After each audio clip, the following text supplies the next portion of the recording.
Morning students, B Tech CSC সমস্ত স্টুডেন্টদেরই কিন্তু আমি দেখেছি, বিশেষ করে যারা মানে গ্র্যাজুয়েশনে বিটেক কোর্সটাকে চয়েস করতে যায় তাদের মধ্যে ম্যাক্সিমাম স্টুডেন্টদের বিটেক সিএসসির উপর একটা আলাদা প্যাশন থাকে। এই কারণ বিটেক সিএসসি কমপ্লিট করার পর চাকরির সুযোগটা অনেক বেশি থাকে, কারণ আইটি সেক্টরে চাকরির সুযোগ অনেক বেশি এবং ভবিষ্যতে সেটা আরও বাড়বে। যতই যে কেউ বলুক, নেগেটিভ ব্যাপার ছড়াক, এটা আমিও তোমাদের বলছি যে ভবিষ্যতে যারা আপ টু ডেট থাকবে, যারা নিজেদের কন্টিনিউ আপগ্রেডেশনের মাধ্যমে নিজেকে আরও বেশি নলেজেবল করে তুলবে এবং রেগুলার নতুন নতুন স্কিল সেট শেখার সঙ্গে সঙ্গে নিজেকে যুগোপযোগী রাখবে না, তাদের জন্য কিন্তু কখনোই বিটেক সিএসসি কমপ্লিট করার পর কাজের অভাব হবে না, এটা বাস্তব। তো সেই হিসেবে বিটেক সিএসসির চাহিদাটা অনেক বেশি, অ্যাডমিশান ফিসটাও একটু বেশি থাকে, কারণ প্রাইভেট কলেজে যে কোনো জায়গাতেই যার চাহিদা বেশি না, তার ফিসটাও একটু বেশি থাকে। তো সেই এক্সট্রা ফিসটা না দিয়েও যদি বিটেক সিএসসির যে বেনিফিট সেটা পেতে চাও, তাহলে একটা খুব ভালো অল্টারনেটিভ কোর্স আছে, সেটা হচ্ছে বিটেক ইন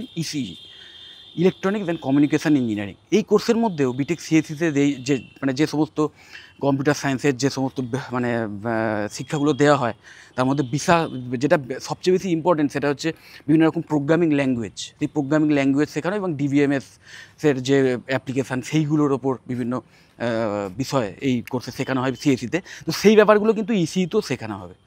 তার ফলে তোমরা মানে একজন প্রোগ্রামার হিসেবে বা ভবিষ্যতে সফটওয়্যার ইঞ্জিনিয়ার হিসেবে বিভিন্ন জায়গায় চাকরির ভালো সুযোগ পেতে পারো। কারণ যে কোনো আইটি সেক্টর যখন আসে না, যে কোনো কোম্পানি যখন আসে, কোনো কম্পিউটার সায়েন্সের কোনো কোম্পানি যখন আসে রিক্রুটমেন্টের জন্য, তখন কিন্তু সিএসসির সাথে সাথে ইসিএফ স্টুডেন্টদের সেকেন্ড প্রায়োরিটি দেয়, অনেক ক্ষেত্রে সমান প্রায়োরিটি দেয় মানে রিক্রুটমেন্টের ক্ষেত্রে।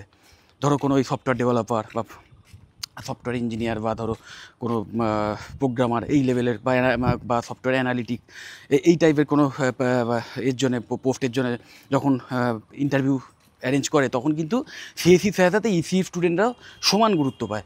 সো সেইটা তো আসছেই, তার সাথে সাথে ইসিইতে যেটা এক্সট্রা শিখবে সেটা হচ্ছে ইলেকট্রনিক্সের ওপরও তুমি কিন্তু সমস্ত নলেজ এই কোর্সে পেয়ে যাবে। যে কোনো ইলেকট্রনিক ডিভাইস কীভাবে ওয়ার্ক করে, কীভাবে বিভিন্ন রকম ইলেকট্রনিক্সের যে সমস্ত সার্কিট সেগুলো কীভাবে তৈরি করতে হয়, বিভিন্ন যে মাইক্রো প্রসেসর বা থেকে শুরু করে বিভিন্ন চিপ, এই সমস্ত যে টেকনোলজিগুলো আসছে সেইগুলো কী করে তৈরি হচ্ছে, তার হার্ডওয়্যার এবং সফটওয়্যার দুটো পার্টি সব কিন্তু এই ইলেকট্রনিক্স মানে সব কিন্তু এই কোর্সের মধ্যে শেখানো হয়, ইলেকট্রনিক্স অ্যান্ড কমিউনিকেশান ইঞ্জিনিয়ারিং এই কোর্সের মধ্যে। তার সাথে সাথে কমিউনিকেশান ইঞ্জিনিয়ারিং শেখানো হয়। কমিউনিকেশান বলতে টেলিকমিউনিকেশান মানে বুঝতে পারছো, মানে স্যাটেলাইট টেলিকমিউনিকেশান বলো বা মোবাইলের যে টেলিকমিউনিকেশান বা ইন্টারনেট টেকনোলজি, মানে পুরো যে টেলিকমিউনিকেশানের যে পুরো পার্টটা, সেটাও কিন্তু এই কোর্সে শেখানো হয়। তার ফলে অ্যাডেড মানে ফিচার্স হিসেবে এই কোর্সে যেটা মেন বৈশিষ্ট্য, সেটা হচ্ছে এই কোর্স কমপ্লিট করার পর ঠিক যেরকম অ্যাজ এ সফটওয়্যার ইঞ্জিনিয়ার বা প্রোগ্রামার তোমরা বিভিন্ন এমএনসিতে বিভিন্ন আইটি সেক্টরে চাকরি পেতে পারো, ঠিক সেই রকম কোনো ইলেকট্রনিক্সের যে সমস্ত কোর কোম্পানিগুলো রয়েছে না, সেই সমস্ত জায়গাতেও কিন্তু তোমরা একটা ভালো স্যালারি নিয়ে, ভালো ডেজিগনেশন নিয়ে চাকরি পেতে পারো। এবং তার সাথে সাথে যে সমস্ত এই টেলিকমিউনিকেশান যে ইন্ডাস্ট্রিগুলো রয়েছে, নিশ্চয়ই তোমরা বুঝতেই পারছো যে ভবিষ্যতে যত দিন যাবে এই টেলিকমিউনিকেশান এর যে প্রয়োগ বলো বা এর যে ইম্পর্টেন্স বলো, সেটা ক্রমশ বাড়বে, কখনোই কমবে না।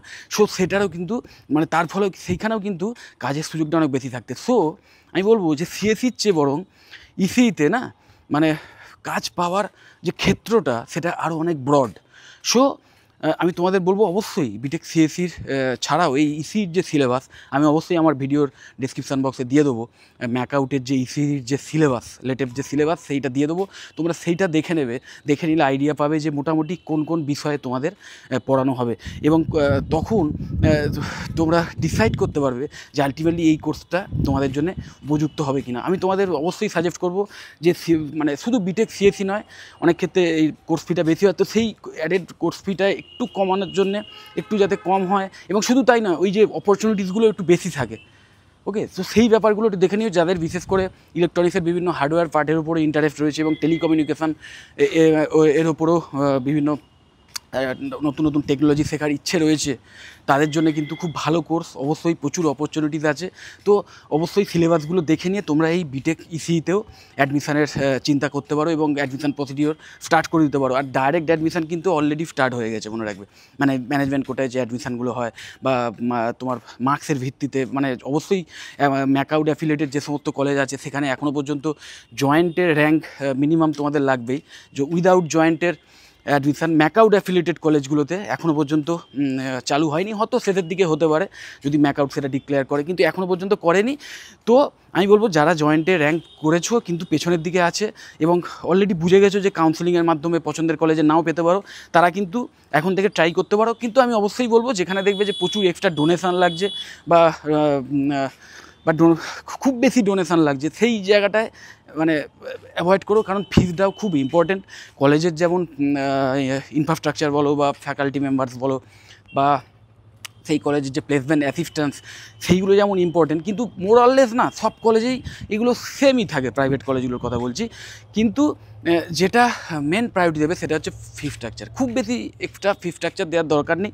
হ্যাঁ, কিছু কিছু কলেজ আছে আমি জানি যাদের রেপুটেশান এর জন্যে সেখানে হয়তো কোম্পানি অনেক বেশি আছে, মানে বেশি আসে প্লেসমেন্ট ড্রাইভগুলো মানে অ্যাটেন্ড করার জন্য, যার ফলে স্টুডেন্টরা চাকরি পাওয়ার ক্ষেত্রে একটু এক্সট্রা বেনিফিট পেয়ে যায়। এটা ঠিক, কারণ এটা নিজের কলেজের মধ্যে যদি তুমি মানে কোম্পানি আসে ইন্টারভিউ নিতে, তো সেই ক্ষেত্রে নিজের চেনা পরিবেশে ইন্টারভিউ দিতে বা এক্সাম দিতে একটু সুবিধা হয়।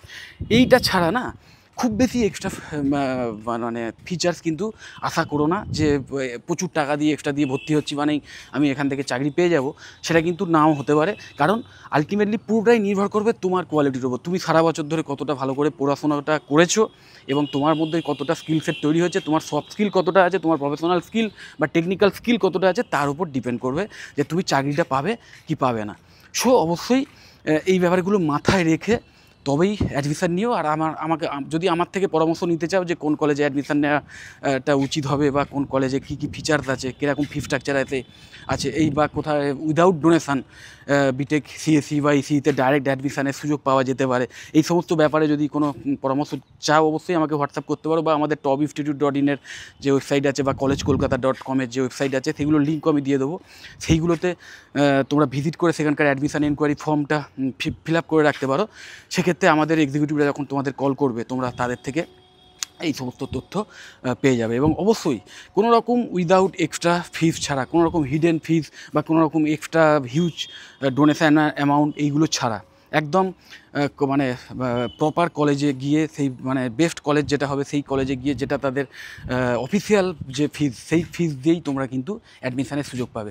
তো যদি ভিডিওটা হেল্পফুল মনে হয় অবশ্যই ভিডিওটা লাইক দিও, চ্যানেলটা যদি সাবস্ক্রাইব না করে থাকো একটু সাবস্ক্রাইব করে নাও, আর এই ভিডিওটা বন্ধুবান্ধবদের যতটা পারো শেয়ার করে দিও। টাটা।